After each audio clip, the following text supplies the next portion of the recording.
Hey you guys, I'm back. Welcome to the first episode of the podcast. The topic that I decided to talk about today was how did I start my martial arts journey? And just to fill you guys in, my name is Juma Muhammad. I'm 21 years old. I have a decent amount of MMA fights underneath my record. I've done one kickboxing fight. It's been interesting, very long road. And I'm just gonna dive right into it. So when I first started school, actually, I signed up for about 21 units of classes. I was studying computer science and general business and just mainly focusing in on school. I started doing a weightlifting class that involved Olympic weightlifting. So I had a coach that I had, like a strength and conditioning coach just there on site that could help me with it. He's been training the basketball players, the soccer team, so I was in pretty good hands. And then also I had a lifting buddy. His name was Andrew. Yeah, one of the coolest guys ever. But I started doing that for about a semester. About 2 semesters. I did Olympic weightlifting, and right after I'm done with Olympic weightlifting, I would do some cardio. So I would like run on the treadmill for like a mile to 3 miles, and then just like it was immediately after like a deadlift or like a super deep squat.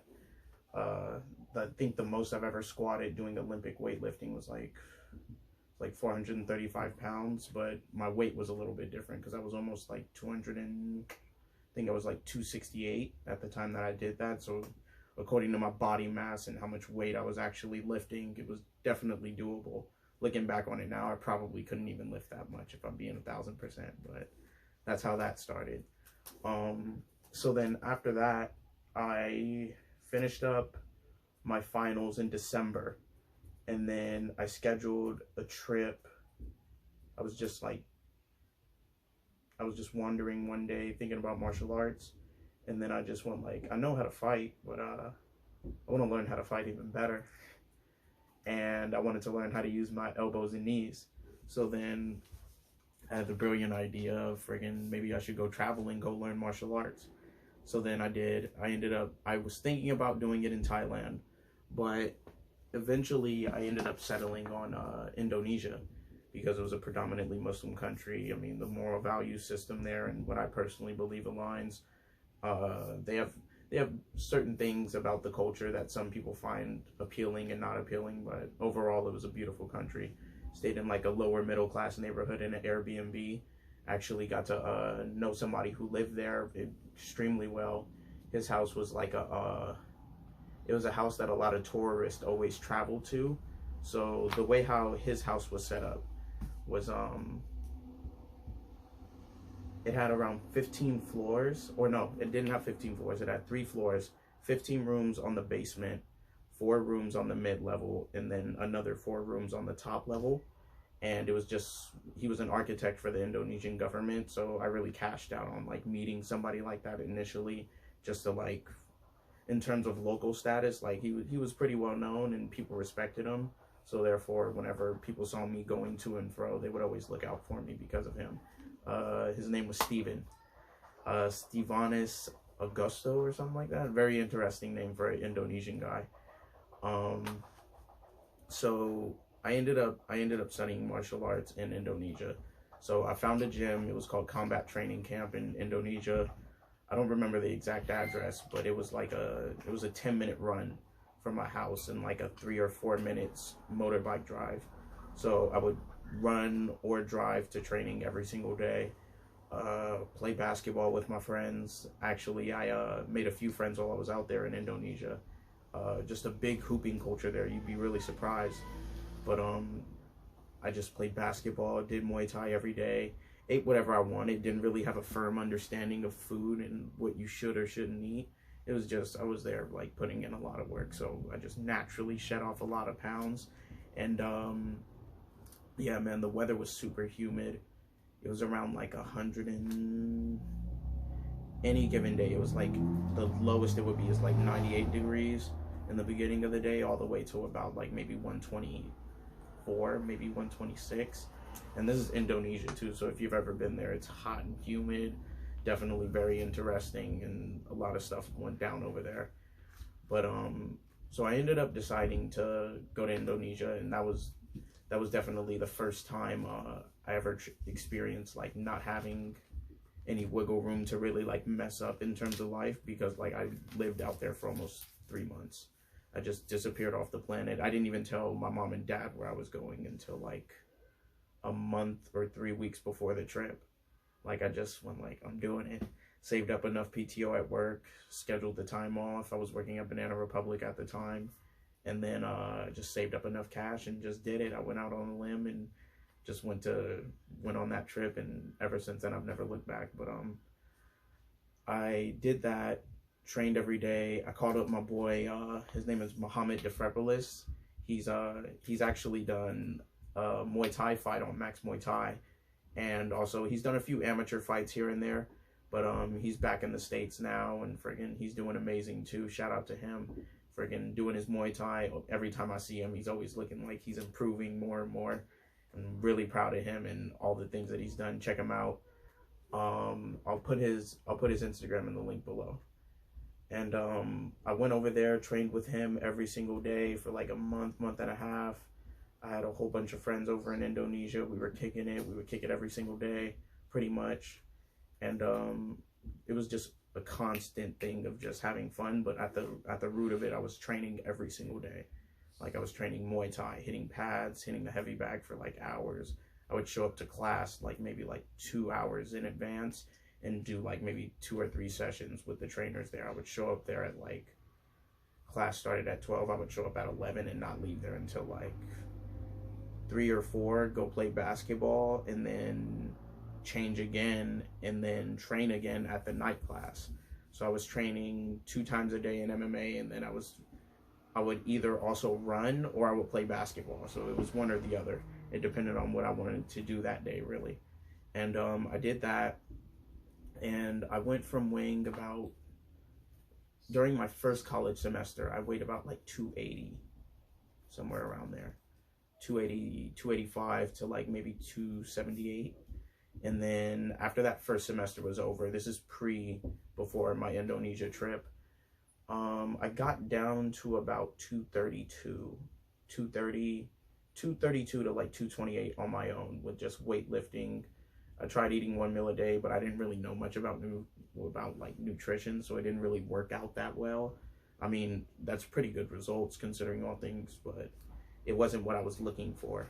So then kept on grinding, kept on hustling, and then I went like, all right, I need to take my training to the next level, because this weightlifting and cardio just isn't cutting it out. So then I just went like, all right, well, you know what? I can take my training to the next level. I'll learn a martial art, and I'll see how it goes. And freaking, I was always into martial arts, watching kung fu movies with my father, and that was always interesting. So it kept it real, kept it nice.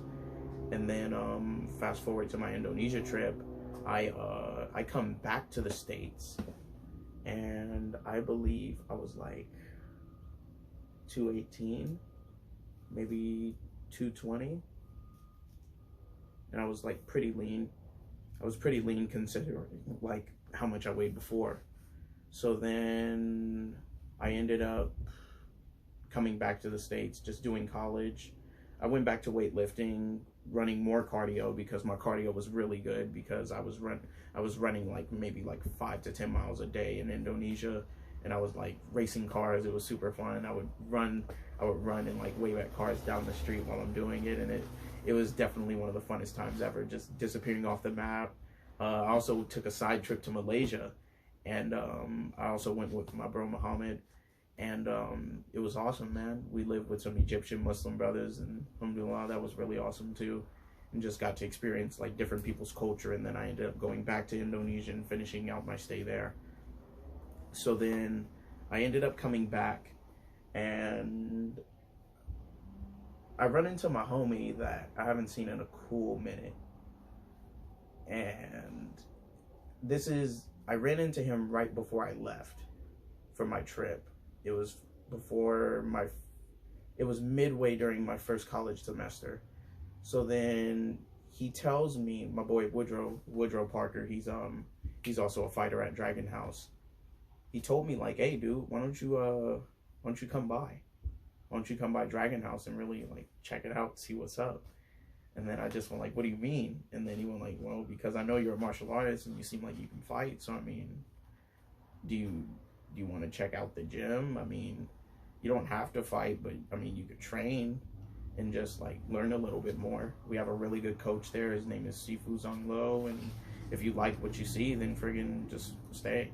So then I was like, okay. I was reluctant at first. I went my first day. Okay, so my first day at Dragon House, it was, I believe, a jiu-jitsu day. It was gi jiu-jitsu, but I didn't have a gi at the time, so my Sifu ended up having me roll with Ildar, one of our heavier set like guys. And at the time, I guess I'm heavy set too. I'm like 230, and he's like 250, 260, but he's like 6'6", 6'7". This is Ildar that we're talking about, so he's a big guy. He was there for my MMA debut, and he was just throwing me around. I remember he slammed me, freaking choked me out a few times. I was like, oh my goodness. And then they got my homie Woodrow to come on to me, and freaking he was like, at the time, like 125, 130 soaking wet, and I was like 230. So I was going like, oh shoot, dude, like this should be a lot more easier. Turns out it wasn't. He's been doing jiu-jitsu at that point in time a lot longer than me, and he had skill to back it up. So then I start grappling with him, and he takes me down, and then he's just submitting me left and right. And then I just go like, dude, I have to learn how to grapple. I have to. So then I started teaching the kids class at my gym. Like, I would teach it 1 to 2 times a week, and the days that I taught it, I could train. So then that's what I worked out with my coach, and he was fine with that, and I was pretty dedicated to that. I did it for about 2 or 3 months, and then I would train all those days. I would stay consistent, just getting better and better each day, being relentless with my training. And then just one day, he told me like, why don't you make it official? Like, you just teach on the kids class days, and we don't really cover as much as we normally do. So then I told him, all right, fine, let's make it official. I believe the next month I signed paperwork, and then ever since then I've been a member of Dragon House officially, and I believe that was back in July of like 2018 or sometime earlier than that. So then fast forward, I'm training every day, training jiu-jitsu, training wrestling, training stand-up, but I'm not a fighter. It's just honestly like I enjoyed training every day. It was an outlet for me and a source to redirect all of my energy that I just had. And I was curious too. It wasn't like I didn't enjoy it, like that. It was fun. It brought me to that next level, and I was seeing how like I was losing weight rapidly doing these MMA style workouts, so I was hooked. And there's nothing else like an MMA style workout. Like, that's definitely one thing I can vouch for. Like the type of cardio that you need to have to fight versus you can be a triathlon runner and then you get thrown inside of the cage, and your cardio may be good for like the first round or two, but like the kind of pressure, the mental pressure that comes with it is totally something else. Like the mental pressure of knowing like, dude, you can't get knocked out, or you can knock somebody else out. Like that's always a constant thing. That, or what if you get submitted or something like that. So I mean, that basically summarizes that. My lead up to my first fight. So how I got there is at the time I was like 198. I'd finally gotten under 200 pounds, and my Sifu saw like how hard and consistent I was working. And then he just walked up to me one day and was like, hey, like, I can get you an MMA fight if you want, and we can make it a catch weight bout, or like for like 170, 180. Like, it was like 180, 170 is welterweight. He didn't want to say 170 just yet. So then he said, how much weight have you lost? I'm like, I've lost like 40 or 50 pounds. And then he went like, really? So then I was like, yeah. And then he went like, do you think you can cut more? And this is like 7 months before my fight, 7 or 8 months before my fight. So then fast forward a month, he told me to get down to 180. Fast forward a month, I get down to like 184. And then I told him like, oh, I feel like I can still cut weight and I'm good. So then he told me, all right, just keep on cutting weight. We're not gonna mention it. We're not gonna bother about it. Just, it's all good. And then he told me, can you cut down? This is around 2 or 3 months later from that point. But I know for sure my fight is locked in. So I've been training every single day, just period, day in and day out. 5 days a week, sometimes 6. I was definitely some weeks training 7 times a week, meaning 7 times, but like doing 2 or 3 training sessions a day and just working on different elements, weightlifting, cardio. I will work on joint flexibility, gymnastics, just things like that, just to loosen up the body. And then that's when I started learning more about diet and nutrition, and then applying that and supplementation to my everyday life. And then that became like super essential. So then eventually, this is around 5 months out, he tells me, all right, I can get you a fight locked in at a catch weight 165. So then I went like, all right, cool. So then 3 months away from the fight, I told him, all right, coach, I'm at like 172, 173 right now. So then he told me, do you think you can cut more weight? And then I went like, sure. So then he went like, all right, catch weight 160. So now it just keeps on getting lower and lower, right? So then I told him, all right, a month and a half before the fight, I told him, all right, coach, I'm down to like 165, 168. And he went like, do you honestly think you can cut more weight? And then I went like, sure. So then eventually he got it down to catch weight 150, locked in, 3.5 weeks out before the fight. So then I'm just training super hard and just like getting my weight under control. And then eventually I got down to 158, and I looked at the scale wrong, and I thought it was 148 because it was my first time like officially like cutting weight for an MMA fight. So then I do that, and then I believe a day and a half before weigh-ins, I told my coach that I'm underweight. So then I come back the next day, check my weight, and I'm 161. I'm 161. And that's a problem because I'm 11 pounds out with less than like 24 hours to weigh-ins.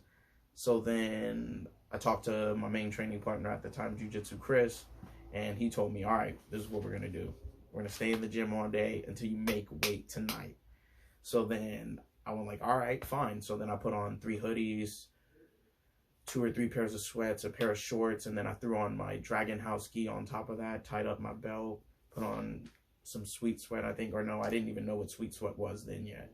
I just sweated out 11 pounds. I just rolled and literally did some stand-up with him for like 2.5 hours straight, like just no rest. I would lay down on the ground feeling totally drained, but I needed to make weight. So then fast forward to weigh-in day. So then weigh-in day comes around, and I wake up the morning of, I was 152.5, and I have a 1 pound allowance. So I'm a little over, I'm stressing out, but I didn't know that the drive to the venue was like 7.5 or 8 hours. And if you're not drinking or eating anything that whole time, it should be pretty easy to cut that much in that short period of time.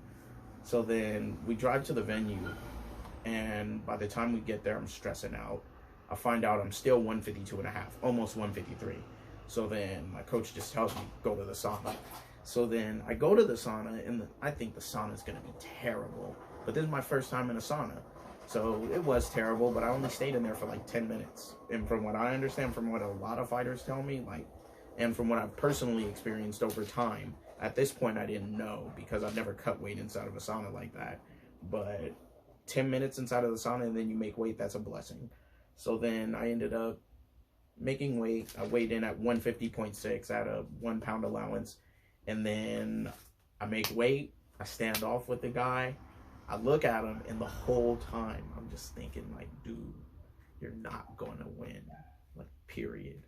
I've worked way too hard, and there's no way you've been training as hard as me. Like, bro, it's over. And I'm thinking this, and I just look at him dead in his eye, and I could tell like he has no idea what he's in for. So then after we weigh in, he tries to shake my hand. I don't think I shook his hand. I was just beamed in and focused. And the whole time I've been training, I have my training partners telling me, like, dude, you're gonna knock this dude out. Like, it's bad. Like, he's gonna be out. Like, the way our first fight goes, it's either you take him out or he takes you out. Of course, I didn't know that was truth or fact. It's just I'm just taking this for how it's being presented to me, because it is a fight at the end of the day, right? So then the mentality was, I'm knocking him out no matter what. Like, he's going out, like, period. So then I eat, I rehydrate, I'm eating a lot healthier, supplementation. I was pretty much vegetarian at that point in time. I was eating meat a few times a week, not too often. I was eating high quality meat too, like just different kinds, elk, venison, things like that. Very vegetarian. I think I dabbled a little bit in what is that one diet called when you're totally vegetarian but you don't mess around with dairy?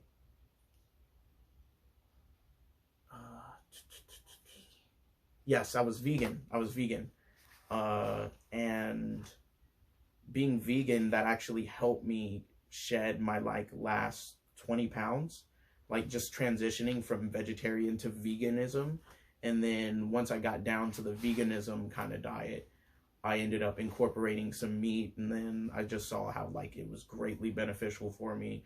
And then on top of that, I'm doing cardio 3 times a week. I'm running anywhere from like 18 to 28 miles every single time I run. I'm doing that 3 to 4 times a week, prepping for this fight, because the one thing that my coach told me is that for the first fight, he sees almost everybody gas out. So then my mentality was, I'm not going to gas out no matter what. So there were days where literally I would go train and then run later that night, or run first and then go train, just to like constantly push myself to go beyond that next brink of exhaustion. So then fast forward to fight day, I do that and I'm weighing in. And I would say one of the greatest benefits I had leading up to that fight is that I wasn't just training. I was also improving my diet, improving my mind. I was reading like multiple books. I would read like 2 books a week and just run through a whole bunch of information. So I'm not just physically conditioning my mind or physically conditioning my body. I'm also conditioning my mind as well. And then on top of that, I was praying, I was fasting a lot here and there. So that's the spiritual aspect. And then I was just focused in like on the task at hand. And it was very interesting. It's a very interesting to put yourself in a position to where you go from like not really worrying about a fight to where you have one scheduled, and you have a scheduled fight with somebody who also wants to fight you. And there's just something else about it, dude. Like you have to turn all those nerves into something positive. So then fast forward to fight day, I'm in the locker room and I'm just sitting there, just, man, I'm like so nervous, it's ridiculous. Like I'm just sitting there, just I'm nervous, but I'm anxious too. That was the main thing. I was anxious to get in there and fight this guy and hurry up and get him out of there. It wasn't necessarily a hurry up and get it over with. It was, I need to get him out of there. So then my walkout song comes on. I walk out, and then our team did our break, and then boom, I'm inside the cage. And I remember just walking back and forth, just like feeling the music, listening to it. And then I hear them call him out, and my heart sinks. My heart absolutely sinks, because now it's real. And I see him walk out, and then I just remembered my training. I just went like, I'm going to knock this guy out, like, period. It's either he's leaving out of here unconscious or I am. So then I just went like, all right, it's time now. It's time to boss up real quick. So then I'm staring at the dude, and I'm just thinking like, you have no idea, bro. Like, I'm about to knock you out. You have no idea how hard I've trained for you. Like, forget myself. I've trained my mind, my body, everything to counter anything and everything you can and will throw at me. And that's my mentality, just unbreakable. And the moment he stepped in the cage, like, I remember looking at him in like such an intense way. I saw his spirit break. Like, I saw him break before the fight. And then the moment the ref said fight, I remember I ran up to him, threw a solid 1-2. stepped in, pushed him back, threw another 2, and he crumbled. He like fell up against the cage. Remember, we were fighting for the underhooks. I was forcing him back up, just forcing him back up, trying to not get taken down, and then he picks me up and slams me on the ground. And like, this is a desperate attempt because I was about to knock him out. And then the fight is just back and forth, back and forth. He tried to leg kick me. I leg kicked him like 5 times, and then he stopped throwing leg kicks after that. And like, cause his legs were just dead. So then by the end of the first round, I totally figured him out. I'm figuring stuff out. I need to start pushing the pace, right? Second round comes in. I'm just throwing straight punches, just pushing him back up against the fence. I do a leaping push kick, and I do a few side kicks to his leg. And then that round goes by, and then I told my coach, like, Coach, like, I'm tired right now. I don't know what to do. And then he went like, dude, what do you mean you're tired? You run marathons. Like, your cardio, I've never seen you gas out before. What are you talking about? There's no way that you're tired. So then I told him, oh yeah, you're right. So then I swear the leaps in logic that sometimes you make when you're in the middle of a fight, especially when you're not thinking clearly, it's ridiculous. So then the third round comes in, and then I'm thinking, like, I'm losing by points. In reality, I wasn't losing. I was beating him the whole fight. Like, it was bad.